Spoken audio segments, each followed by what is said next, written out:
بسم اللہ الرحمن الرحیم۔ Rai Salahuddin Ayubi, advocate, Lahore high court Lahore,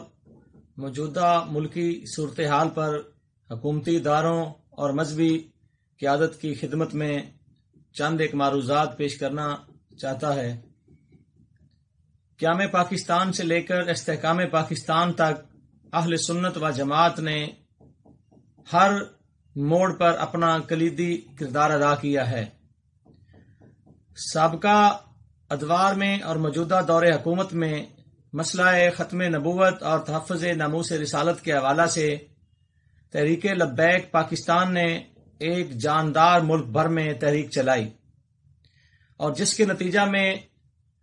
Tehreek Labbaik Pakistan سیاسی عمل میں بھی آ گئی۔ پاکستان میں بسنے والے کروڑوں سنی مسلمانوں میں سے ابھی ایک بہت کم تعداد ہے جو باقاعدہ طور پر تحریک لبیک پاکستان کی ممبر شپ جنہوں نے حاصل کی ہے، اور اس کے باوجود ملک بھر میں تحریک لبیک پاکستان ایک چوتھی سیاسی جماعت بن کر ابھری ہے۔ لیکن موجودہ صورتحال میں حکومتی ادارے ہر سنی کو تحریک لبیک پاکستان کا ممبر سمجھ کر گرفتار کر رہے ہیں اور ان کو ایک ماہ کے لیے جیلوں کے اندر نظر بند کر دیا گیا ہے۔ میں یہ بات واضح کر دینا چاہتا ہوں کہ ملک بھر میں ملکی سطح پر اہل سنت و جماعت کی درجنوں جماعتیں ہیں جن کا ایک اپنا تنظیمی سسٹم ہے، اور اسی طرح علاقائی حلقہ میں سینکڑوں ایسی جماعتیں مختلف محلوں میں، شہروں میں، جو اہل سنت کے نوجوانوں نے اپنی مدد آپ کے تحت بنائی، جس طرح انجمن میلاد مصطفیٰ، انجمن غلامان مصطفیٰ، اسی طرح اور مختلف ناموں سے جو علاقوں میں، دیہاتوں میں، شہروں میں لوگوں نے بنائی ہوئی ہیں۔ اب ہو کیا رہا ہے ملک میں کہ ہر یا رسول اللہ کہنے والوں کو لبیک کا ممبر سمجھ کر اس میں گرفتار کیا جا رہا ہے، جس سے اہل سنت و جماعت اور حکومت کے درمیان ایک واضح نفرت جو ہے وہ پیدا ہو چکی ہے۔ اب میں یہ عرض کرنا چاہتا ہوں کہ پہلے مرحلہ میں آپ یہ دیکھیں کہ تحریک لبیک پاکستان کے ساتھ جو باقاعدہ طور پر تنظیمی سیٹ اپ میں ان کے ساتھ نہیں ہیں، ان کو فی الفور گورنمنٹ جو ہے وہ رہا کرے۔ اور دوسری میں یہ عرض کرنا چاہتا ہوں کہ تحریک لبیک پاکستان ایک مذہبی جماعت بھی ہے اور اب ایک سیاسی جماعت بھی ہے۔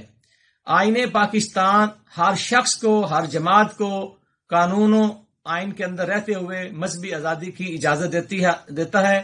اور پرامن احتجاج کی بھی کال دیتا ہے۔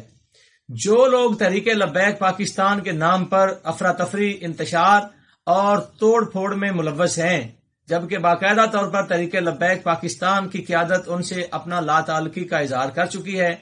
اس بات کی انویسٹیگیشن کی جائے، اور جو لوگ توڑ پھوڑ اور جلاؤ گھیراؤ میں ملوث ہیں ان کے خلاف چالان مکمل کر کے عدالتوں کے حوالے کیے جائیں، نہ کہ غیر قانونی طور پر ان کو بھی جو ہے وہ نظر بند کیا جائے۔ اس حوالہ سے میں عرض کرنا چاہتا ہوں ان علماء، مشائخ اور خانقاہوں میں بیٹھنے والے جو اللہ اور اس کے رسول صلی اللہ علیہ وسلم کے نام پر اس وقت اپنی زندگیوں کو پرتعیش طریقے سے گزار رہے ہیں،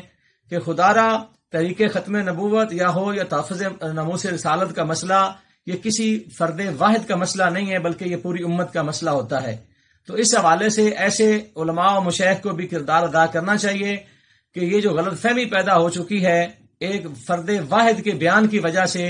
اس کے حوالے سے اپنا مؤثر کردار ادا کریں۔ اہل سنت و جماعت اسلام اور پاکستان کے محب تھے، ہیں، اور انشاءاللہ ہماری جو ہیں وہ نسلیں بھی وفادار رہیں گی۔ اور ایک بات کی میں وضاحت کر دینا چاہتا ہوں کہ ہم